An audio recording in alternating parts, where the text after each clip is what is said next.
Welcome to the Product Design for Learning podcast. We have got Matt Ash from Changeably on, and today's theme is production. Matt and I were talking about this just before where I said there's a lot of people that are interested in production, but there are only a handful of people that I've met so far that are super, super credible in this phase. So Matt was somebody that I actually actively went out and found and said, please come on and talk about production. And he's very kindly agreed to be here. So Matt, could you please tell us a bit about yourself, who you are, why you're here, apart from the fact that I dragged you on and bullied you into being on this podcast? No, thanks, Craig. And I appreciate being asked. Yeah, it's always good to kind of explore these topics and try and spread the word a bit around different ways of approaching projects. My background is learning design. I made a lot of bad e-learning when I was young. I won't bore you with that story, but I ultimately ended up being head of learning team at an agency that was creating content for large corporates mostly. And so we took that team from being quite small to scaling up to about 50 or 60 people. But early on in that, I pioneered, I'm going to say, an agile process that involved mostly sprinting into walls head first. But what we did manage to do was accelerate production speeds, not necessarily increase quality, but increase the consistency of the quality, and really got a much better handle on scope, time, and cost, where those were things that I'd struggled with when in my kind of career up to that point, but very much at an agency perspective were like, you just kind of deliver work and the client's like, I don't like that. And you just take it back and redo it. And so the amount of rework was crazy. But I think we should probably I can get into some of the problems in a second before I start going on too much. But yeah, that's kind of my background. And I work with businesses right now doing a lot of consultancy and strategy kind of pieces around how they structure their teams and how they set up their engine and whether that's internally or externally. So yes. Yeah. Cool. Nice one. And I looked through your LinkedIn. There was a bit in so usually I read someone's about section out to them and we have a little chuckle because everyone writes just nonsense on there. I don't even know what mine says off the top of my head, but please don't go look at it until I've edited it. But there was a few bits that popped out specifically about us talking about production where you'd said, you were talking about that particular agency. You were named in the Sunday Times Fast Track 100. But you were talking about your particular area being the best performing area of that agency at that time. And it's this specific pick where you said you had a team of consultants, developers, graphic designers, filmmakers, animators, and project managers. And on top of that, you won multiple prestigious awards for different types of projects, but also film and animation was in there as well. So I'm assuming I actually mentioned compliance as well. So I guess it's the kind of what's usually considered boring projects of compliance, but then things like film and animation could be quite interesting. But it's that middle bit around the different disciplines that were in there. That's why I wanted to talk to you and see how you bring all those kind of largely creative fields of people that I guess if they had a choice probably wouldn't work in learning. They'd want to work somewhere a lot more exciting. But how do you make that exciting? How do you make sure that you can bridge the gap between here's a learning project, but here's the creative side of it? That's a good question. It's like herding cats. It came down to really the creative freedom that we could offer people, ironically, and especially within compliance and other spaces where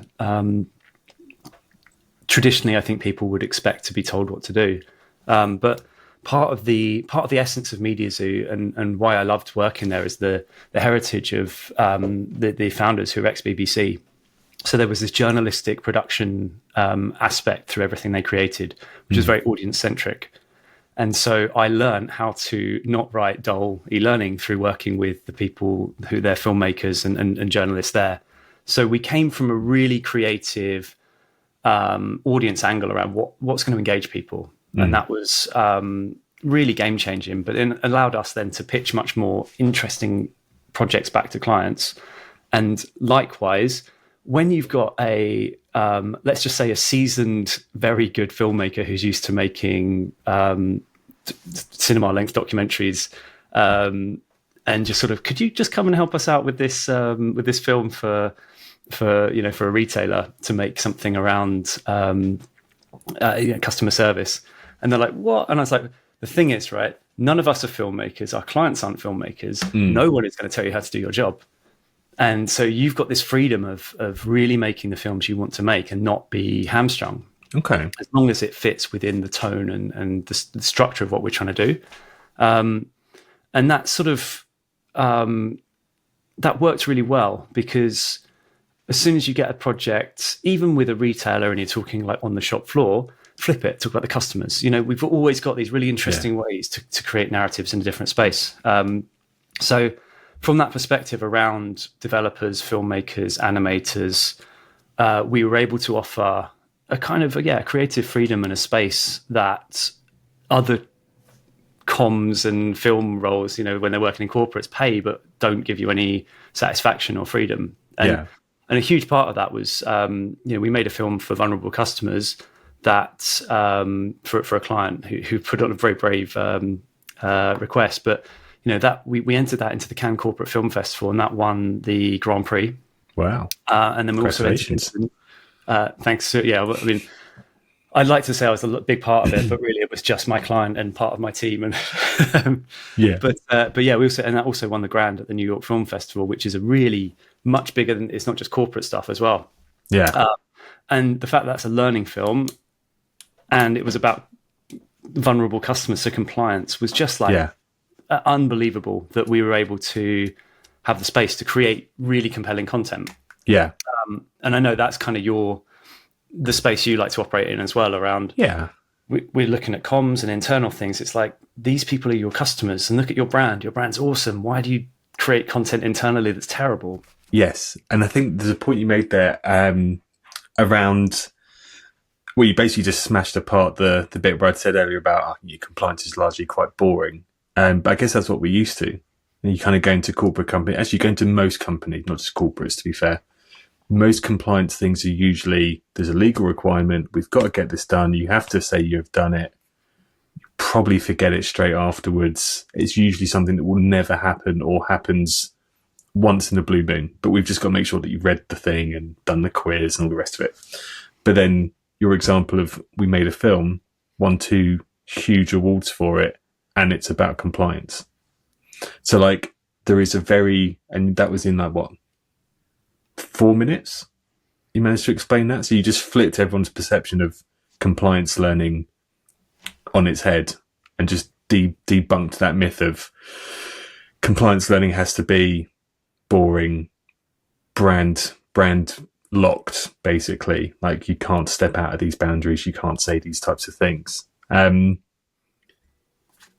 What kind of struggles do you think you have with, if we go back to corporates, so corporates with learning, like, how do you struggle to get that creative freedom from what you as a freelancer now, but you as a studio then, bringing that production and that creative freedom into a client? Was it, I'm assuming there were some clients that were very open, others that weren't, but how do you kind of bring them more towards that kind of ethos that you guys had? Yeah, it has its flaws, and also it's worth saying there's a time and a place. Of course. Sometimes, don't pay us any money. Just write a press release, or and get them to read an email. So there are spaces where there's no need, and there's other things where you can buy compliance training off the shelf, and it's perfectly fine. Yeah. I never ever want to make content, and I probably will these days, but around how to lift up a box. You don't need to create kind of bespoke content for that. Yeah. But the challenge is how to bring a different perspective for anything, really, not just compliance with clients.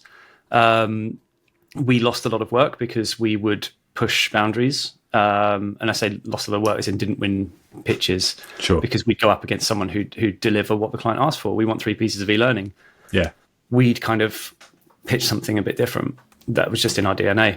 We'd come in with a much more blended approach with multimedia and look at it from a campaign perspective rather than just 3 pieces of content. And that steps back to a bigger piece, which I guess I'll sort of mention in a second. But the other challenge was when we'd won work and working with clients and we wanted to try something different. really, I just ended up with a rule with the team of just, if you've got a feeling this isn't the right way to do it, or you've got an idea to do something different, we ask, we suggest. And if the client says no, there's a point where we have to just accept that we need money, because we're an agency who need to pay our staff and do things, right? And we can also make it better than anyone else would, even if it's not the thing that we think is the best thing. Mm-hmm. So there's all these kind of trade-offs. But as long as my team, and I was sort of saying, it's like, as long as we can go to sleep at night knowing that we suggested or asked, can we suggest something different? And they said yes or no, then we're kind of clean. It's like we're still trying to work in the best interests by hopefully nudging people forwards. But in that kind of world, I'd seen clients over 5 years go from having every page on a piece of e-learning locked down to then doing an onboarding where we let people run around. It was, funny enough, another retailer, run around their shop looking for products and then scanning it through the till themselves. And that was part of their onboarding session. Whereas before, they would have had them in the back area telling them how to do things. Yeah. And so that journey was incredible, but it took 5 years of working with them. Yes. Yeah. So, unfortunately, you can't just come in and go, I've got the best idea. And they go, cool, let's do it.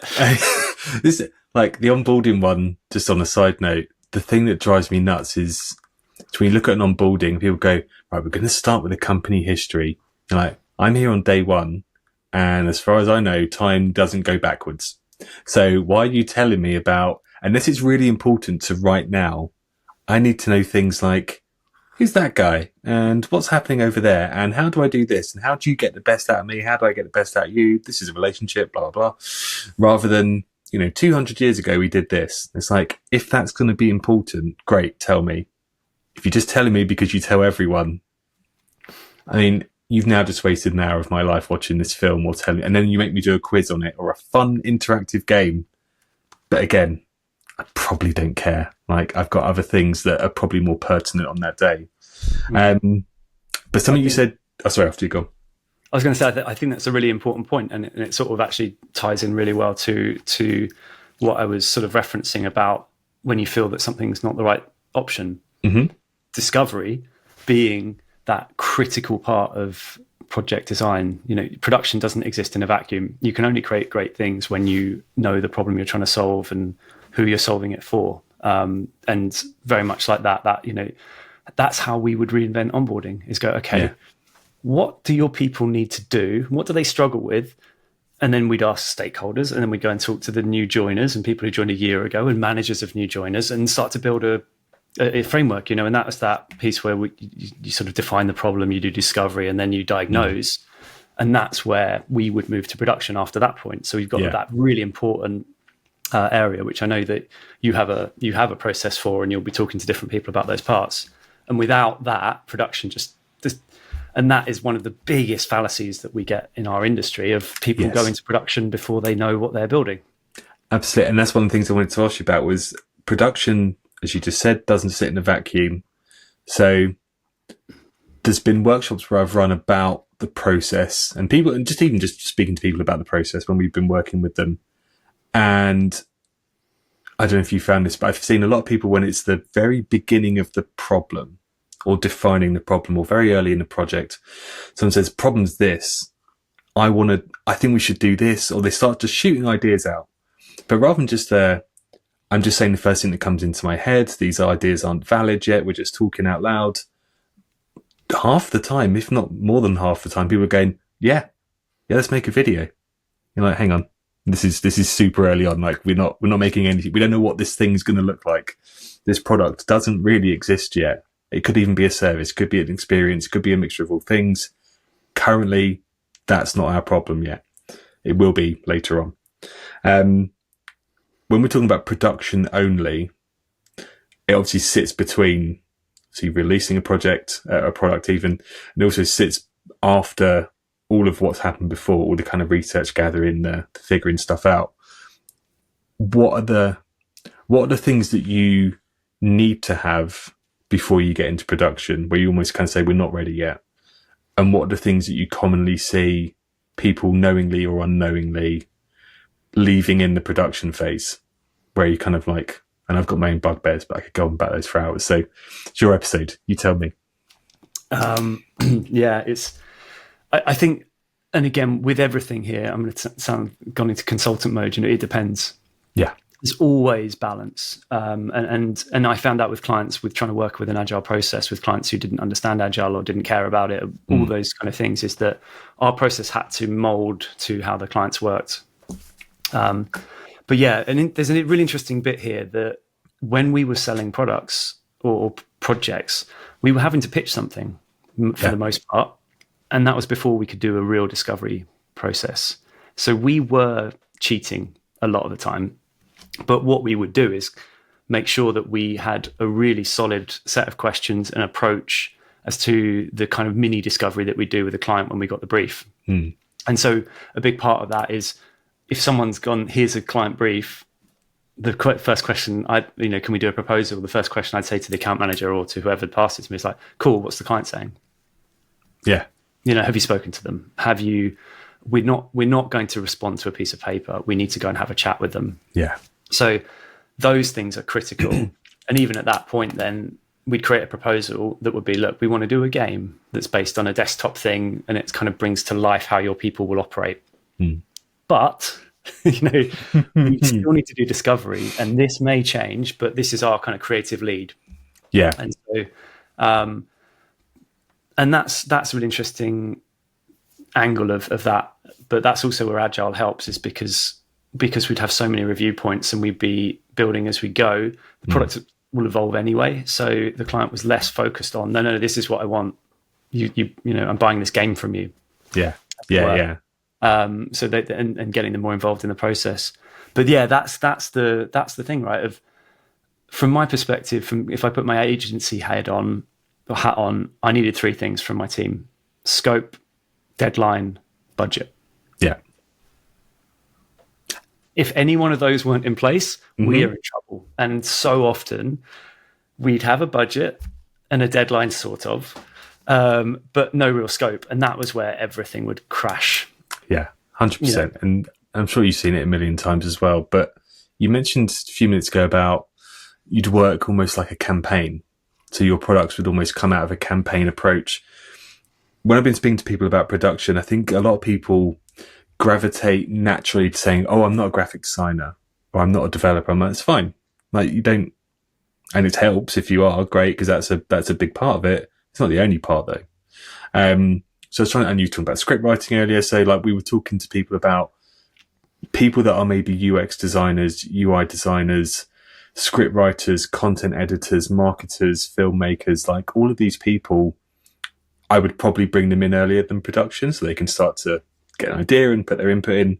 But the production is where, they're going to start to get maxed out. Like that's where we need the bulk of their skills.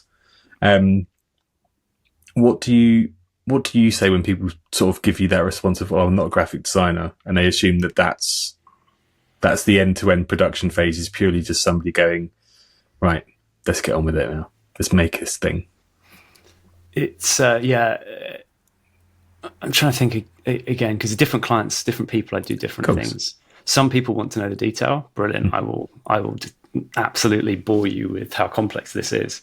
Other people, it's like, don't worry, we'll deal with it. Yeah. For smaller projects, we did, and maybe sometimes I wish that we could have involved production people more with client side. But when you've got low budgets, quick turnarounds, you sort of need people to kind of make stuff. And so we did get a bit of division sometimes. But on a larger program, generally speaking, in a let's say a kickoff meeting for a sprint where we were going to have some films and content built, I would bring the graphic designer who was going to work on the project. I'd bring the film producer who was going to run the shoots. And ultimately, we would have in every, and this comes down to a very agile kind of project structure of like clear roles and responsibilities. And so when we're doing the kickoff meetings with the client, it's like, right, here's all the things on the backlog, or all the products we want to create for this. We're going to do them probably in an order. We'll move it around, but we do need to book it in because we'll need to get the producer available at certain points. So we need to do the film in March. But then at that point, that's where we would explain to the client. And I think maybe this is the huge bit that it's a long story. It's like clear communication. Here are the things we're going to make. Here are the people who are involved in them. And here's when we're going to get them in to do it. You will have your, the project manager and the project lead, who would probably be the learning consultant, would be there throughout. And then we would drop in and out the different specialists as and when we needed them. And sometimes, graphic stuff, if it was just branding, that would be done in the background. If it was kind of animation creation, quite often we'd work with the client and do a bit more remotely around production. But there would always be this view that we're creating quality products and we want to make, and so we're going to bring people in. And I guess that's where some of the cost comes from, and explain to clients, it's super expensive. And you're like, yeah, but we've got to, we're creating all these things and we're using people who know what they're doing to do it. Yeah. So it's, I think from my perspective, it was kind of within how we operated, and we would talk as if we were a collection of specialists in different areas to create this whole kind of branded endeavor. But also, breaking that down when we're kicking off the project, and it goes back to what do you need from the start. It's like a really clear plan of production as well. Yes. When we're going to meet, how we're going to meet, what are we going to show you when we meet, what to expect. And again, anytime we deviated from that clear communication and style and structure and went a bit at rogue without good reason, that's when things could start to quickly go wrong. And also that's the bit where I've done it. You try and hide it because you think, I can fix this. I'll fix this. I didn't tell you, manager.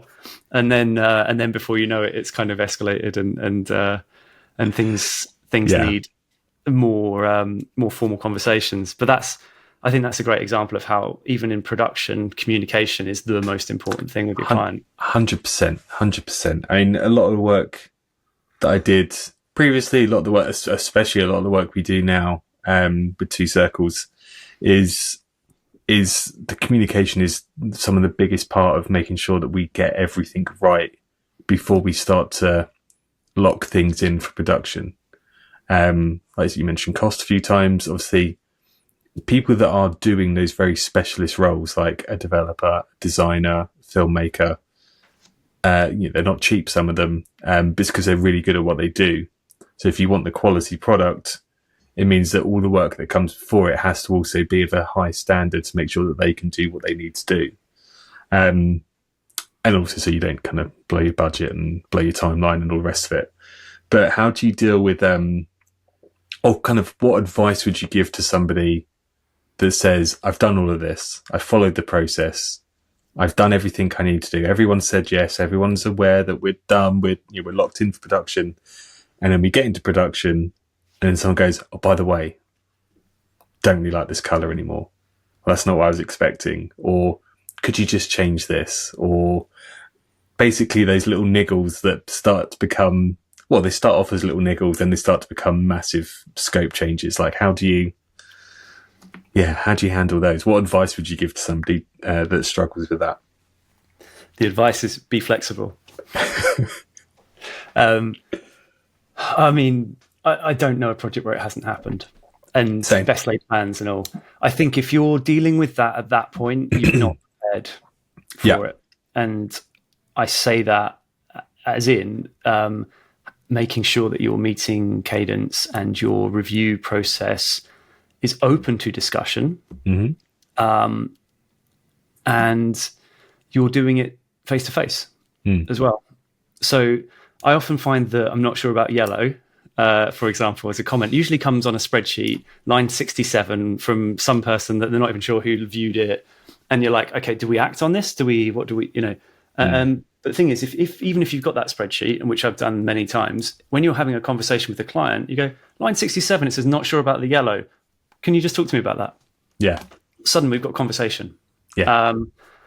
So there's that making sure that everything is a conversation is a huge way of solving that. So you're not kind of yes knowing. But to protect against that, I don't say protect is a terrible word. It's like having, my rain jacket, which looks great, looks like a rain jacket. And when it rains too heavily, it's not waterproof anymore. That's the level of protection I think that you can give yourself. It is about going back to clear goals, clear scope. One of my favorite things to do with clients would be when we when we do our discovery, you've got, what are the 3 things you want people to do differently? Yeah. Cool. We write them down. Every single time we meet, and when back in the old days pre-COVID, when we do it face to face, I'd stick them back on the wall. And then when someone says, "Oh yeah, so came across this new thing, I think we need to add in this bit," and you're like, "Cool, does it relate to that or that or that?" And if it doesn't, like a feature requests. Yeah, but doing it very casually. Yes. So it's not like, okay, put it at the bottom of the backlog and we'll have a discussion about where it sits on the priority list. There is that way of doing it where you can just add stuff to the backlog all the time, and every time you meet, 100%. You go through the whole backlog and reprioritize. But then that's an extra admin, and it takes you start to lose things, and and also trying to sell to a client that you've got things that they want to make that you're not going to make is not cool. No, that doesn't make them happy. So we tried that one, and it doesn't go down well. They don't really get, because it's much easier to say you want to make stuff and not make it quietly, because they're but showing them the list of all the things that they're not going to get. So this is the thing, and I really like your approach of, does it relate to these 3 things that we all agreed on? That's what we're going for. Yeah. So for me, it's whether I was in-house, whether I'm doing an agency, the response is always the same, and it's that response. Like I say it flippantly, but it comes across very flippant, and I really don't mean it that way. But I don't really care what we make. Like the product that I want to make probably isn't the one we're going to make, because that's what I as an individual want.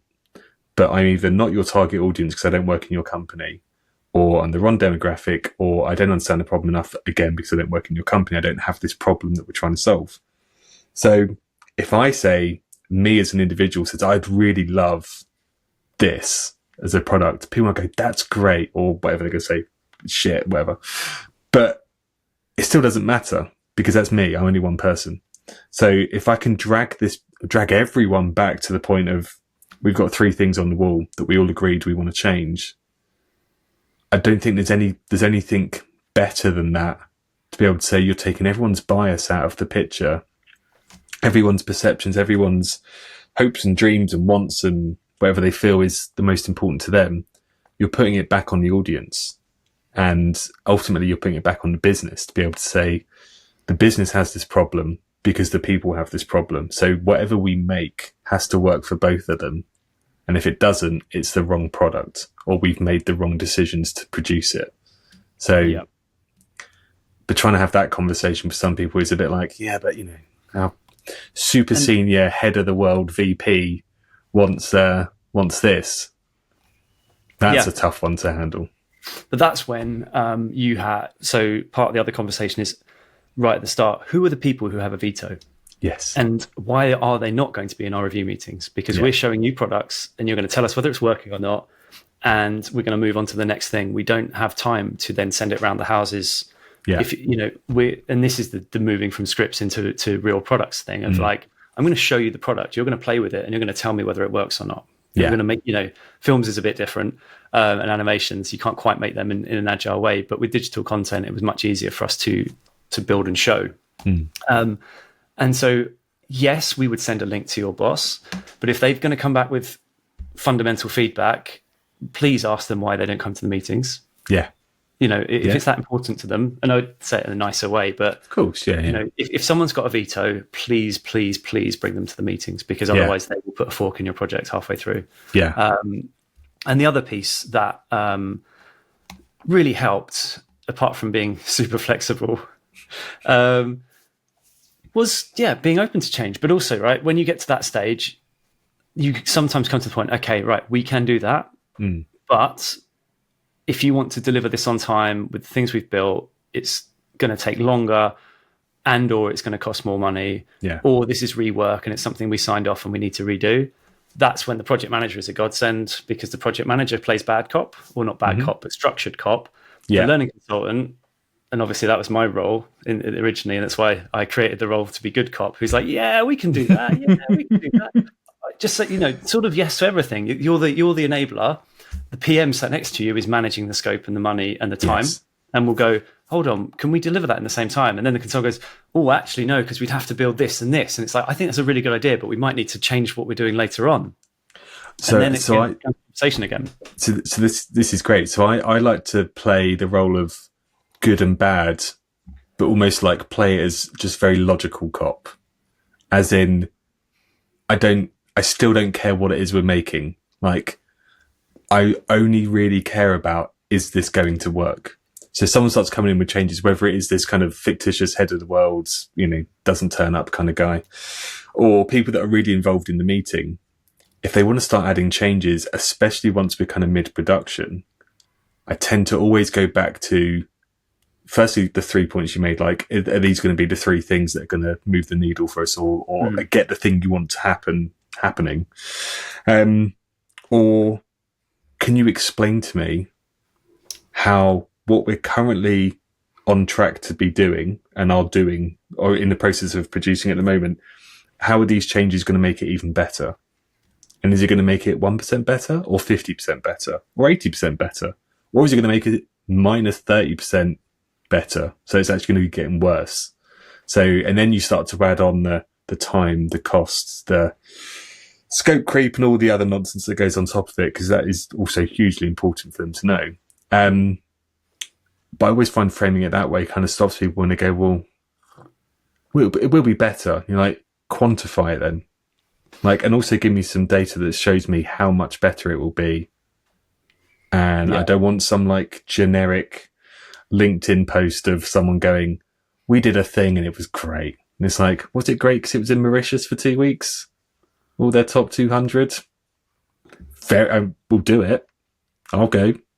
But like, yeah, it's those kind of things that I always find a little bit frustrating. But yeah, I think it's exactly the same mindset. You're bringing it into a conversation, and you're a very data-led kind of person. So I think that totally makes sense. And that's one thing that, from doing this 10, 15, no, not 15 years ago, I'm going about 10 years ago, that I wish we'd been more data-centric back then, because that's so important. And we delivered a lot of great stuff that we would always have to chase the impact after we did it, rather than designing from up front. And that's a huge change of what's happened to my process over time of building in that piece around what are the metrics we're going to work with, as well as what are the things we want to achieve. I think the other great thing about that, and very, like, probably, is just that sometimes then that person will level with you and go, my boss wants it in. And then you're like, cool, if that's what we're playing with, you've got it. Yeah. I mean, that's happened to and if it hasn't happened to someone, or they've got round it every single time, please write in. Find me on LinkedIn and tell me how you get around this, because like I don't know a simple way of getting around that. You just have to you have to approach it with, as you're saying, your consultancy hat on, and get a conversation going.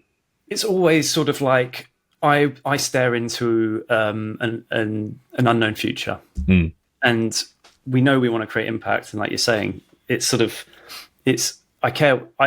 of very similar in that thing of like, I don't really mind what it is we make, but what I'm really interested in is how we're going to make change, and what we're going to make is going to be really good quality and designed for the audience. But it will change depending on the context and things that we get.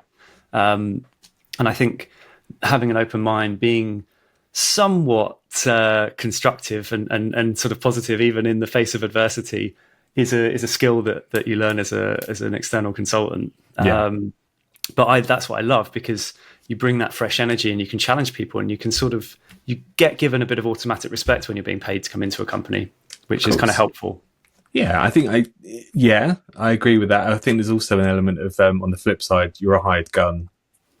We're paying you. Can you get on with it? But I think it's trying to balance both, because technically you are, but you're also being paid to get on with it because you maybe have a different experience or a different perception or a higher set of skills. That they don't have. So I think there needs to be, again, ideal world, a more of a kind of a mutual respect, which doesn't happen all the time, but I think it's something that comes over time. Last question before we go, Matt. So if someone is struggling in any way with the production process, or the production part of the process, what is the one bit of advice that you wish you could give yourself maybe like 10 years ago, 10, 15, we'll call it 10 years ago? Stop, breathe, take a moment, talk to some people. Yeah. What are you talking to them about? Sharing the problem, and it's trying to change the perspective and look in a different way. And I think, I know that's vague, but it's kind of, that's always the problem, is when something's going wrong and you're like, right, let's try and fix it, and you go into solution mode. But it's using your own process to help you. That's the advice. Use the process you tell your clients what to follow, because the first thing, someone books me for a presentation or anything, the first thing I'll do is not do my clear goals, not do my audience. I will just do the content. So the advice would be, follow the process that you sell to your clients. Yeah, 100%. And my wife is always very good at telling me that if there's an issue, I'm very logical, and I'll go straight to, right, let's fix that problem. But then sometimes she's like, I just need someone to listen to me going, this was rubbish, and I need to just tell you for the next 10 to 15 minutes why it was rubbish, get it out of my system, and then I can think logically and get on with it. And I never really think about it when I'm doing that. I just kind of go, right, I got to go fix this, but then your advice is basically what she's telling me to do as well. It's just shut up, have a think about it. If you need to, just unload on someone, and then get them to like talk it through with you. And the amount of times I've started doing that, I guess in the last 18 months, it's getting better, but I need to do it more regularly, because in hindsight, those are the ones where you actually fix things quicker. Honestly, the best thing I've learned in the last 12 months that changed my life, by saying things, it turns the crazy thoughts in my head into some structure that I didn't realize could exist. So I think it makes a huge difference. Brilliant. Amazing. Really powerful stuff. Amazing. Thank you, Matt. Usually we would just say goodbye, but we've actually started adding in, is there anything you want to plug? You got a book? You got a podcast? Are you on tour? Are you playing the O2? What's going on, Matt? Tell us. Neither, nothing. No, thank you. I won't try and push my wares on anybody. It's just a pleasure to be on here and to catch up with you, Greg. Matt, thank you so much. Speak to you very soon. Have a good day. Good you too.